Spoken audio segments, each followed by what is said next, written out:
علماء کرام نے لکھا ہے کہ یہ جو ہماری شریعت ہے، شریعت محمدیہ صلی اللہ علیہ وسلم، یہ حضرت ابراہیم علیہ السلام کی شریعت سے بہت ملتی جلتی ہے۔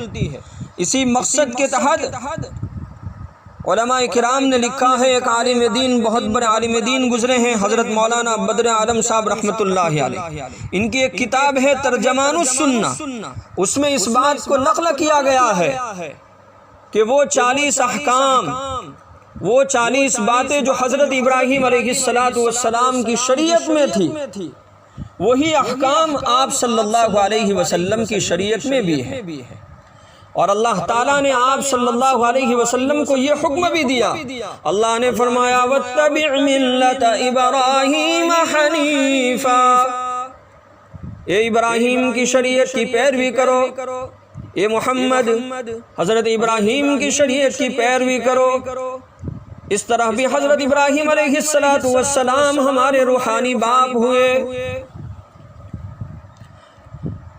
یہ قربانی حضرت ابراہیم علیہ السلام کی سنت اسی وقت ہوگی جب کہ ہمیں بھی وہ ثواب ملے جو حضرت ابراہیم علیہ السلام کو ان کے بیٹے کے ذبح کرنے پر دیا گیا۔ آپ صلی اللہ علیہ وسلم نے حضرت ابراہیم علیہ السلام کی قربانی اور آپ صلی اللہ علیہ وسلم کی امت کی قربانی کو ایک شمار کیا ہے، ایک بتایا ہے۔ انسانی عقل کے نقطہ نظر سے بھی یہ سوچا جائے تو بھی معلوم ہو جائے گا کہ اس حدیث شریف سے قربانی کی کتنی بڑی فضیلت معلوم ہوتی ہے۔ اس سے ایک عجیب نقطہ نکلتا ہے، علماء کرام نے ایک بڑی نکات والی بات بیان کی ہے کہ جب کوئی بادشاہ کوئی انعام تقسیم کرتا ہے تو درجات کا لحاظ کرتا ہے۔ جب کوئی بادشاہ کوئی انعام تقسیم کرتا ہے تو درجات کا لحاظ کرتا ہے، کسی کا اونچا درجہ، کسی کا نیچا درجہ، کوئی زیادہ نمبر سے پاس ہونے والا، کوئی کم نمبر سے پاس ہونے والا۔ تو جب کوئی بادشاہ کوئی انعام تقسیم کرتا ہے تو درجات کا لحاظ کرتا ہے، کمی بیشی کو سامنے رکھتا ہے، کسی کو زیادہ، کسی کو اس سے کم اور کسی کو اس سے بھی کم، یعنی جیسا آدمی مستحق ہوتا ہے سامنے والا، جیسا مستحق ہوتا ہے ویسا انعام پاتا ہے۔ لیکن قربان جائیے کہ یہاں قربانی کے مسئلے میں ایسا نہیں ہے، بلکہ جو انعام، اللہ تو کتنے بڑے سخی ہے اور اللہ تو کتنے بڑے انعام دینے والے ہیں۔ تمام انعام دینے والوں کا بھی بڑا سردار ہے۔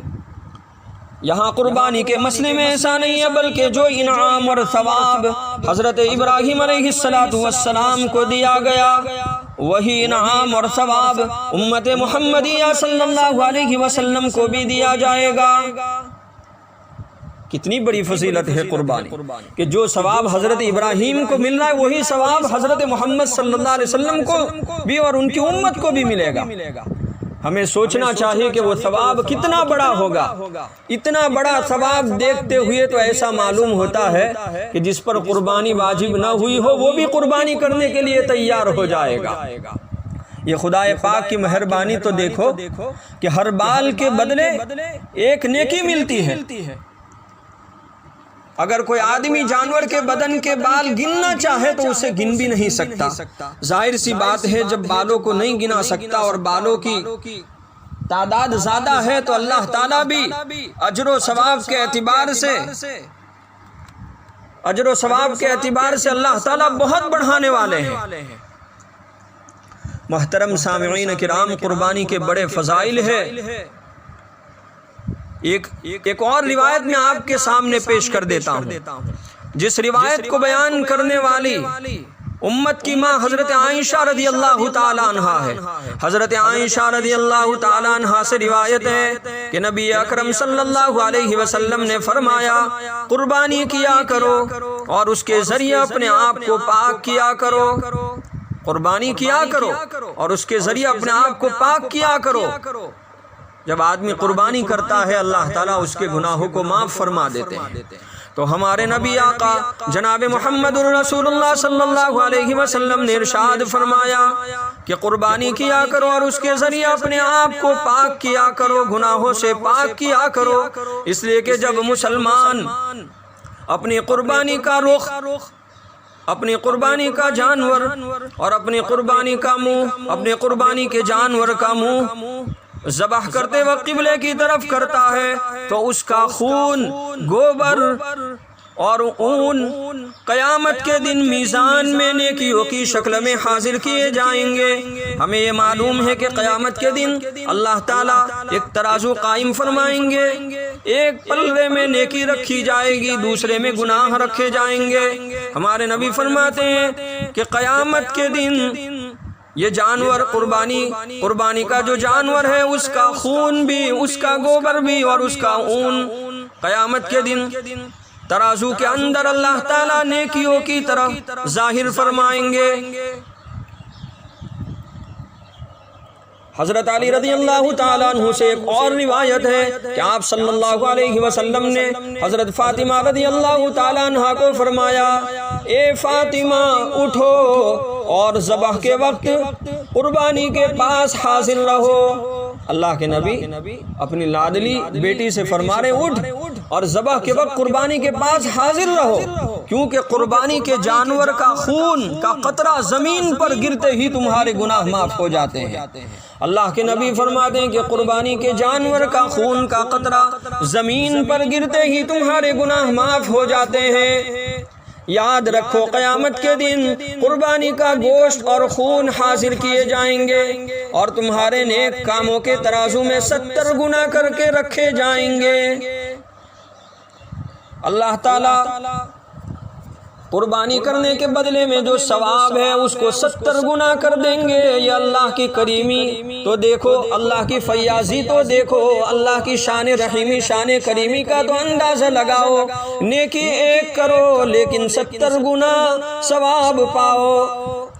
اللہ کے نبی فرماتے ہیں تمہارے نیک کاموں کے ترازو میں 70 گنا کر کے رکھے جائیں گے اور ان تمام کے بدلے میں نیکی دی جائے گی۔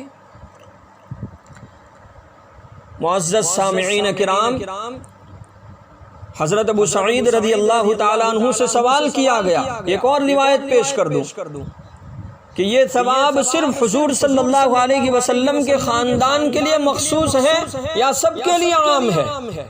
بڑا پیارا سوال کر دیا۔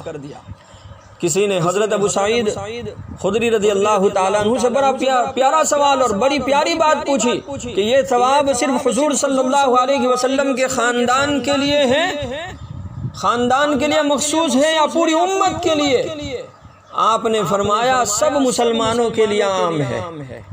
جو ثواب اللہ کے نبی اور اللہ کے نبی کی امت اور اللہ کے نبی کے خاندان والوں کو ملے گا، وہی ثواب قیامت تک آنے والے انسانوں کو دیا جائے گا۔